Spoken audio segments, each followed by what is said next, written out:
एक पिता अपने दोनों बेटों से बहुत प्यार करते थे। यह सोच कि शहर चले जाए तो दोनों बेटों का भविष्य उज्जवल हो जाएगा, उन्होंने अपना पुश्तैनी घर बेच दिया। गांव में चोरियां बहुत हो रही थी, इसलिए वो सारा पैसा उन्होंने एक खेत में गाड़ दिया। घर पहुंचकर घर बेचने की बात दोनों बेटों को बताई और यह भी बताया कि घर का नया मालिक 1-2 दिन में यहाँ रहने आ जाएगा, इसलिए तैयारी करो शहर चलने की। घर बिकने की बात सुन दोनों बेटों के मन में खोट आ गया।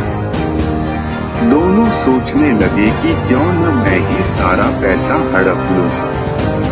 तरकीब सोचते हुए दोनों अपने पिता के पास गए और पूछा, पर पैसा तो आप लाए नहीं। पिता ने उत्तर दिया, अरे सारे पैसे मेरे पास हैं, तुम दोनों चिंता मत करो। रात को बड़ा बेटा उठा और सोते हुए पिता के सामान की तलाशी लेने लगा।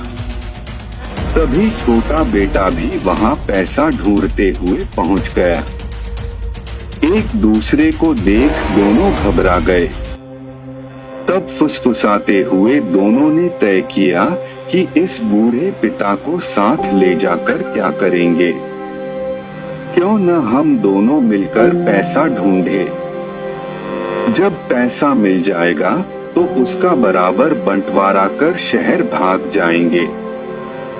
उन्हें पता ही नहीं चला, पिता की नींद खुल गई थी और वो उनकी सारी बातें सुन रहे थे। अपनी पत्नी की मौत के बाद इतने प्यार से पाला था इन दोनों बेटों को, और आज वही उसे धोखा दे रहे हैं।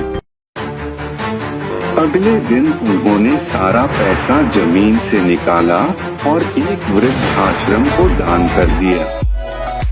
वो अपने बेटों की घृणित सोच से इतने दुखी हुए कि उन्होंने फौरन घर छोड़ दिया और साधु का वेश धारण कर गांव से हमेशा के लिए चले गए।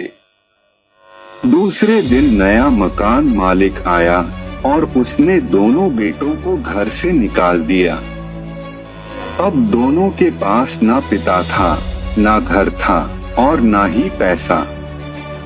देखा आपने, लालच की वजह से दोनों के हाथ से पैसा भी गया और पिता का प्यार भी। और भी कार्टून वीडियो देखने के लिए YouTube चैनल को करो सब्सक्राइब, वीडियो को लाइक। आपको कहानी कैसी लगी कमेंट बॉक्स में कमेंट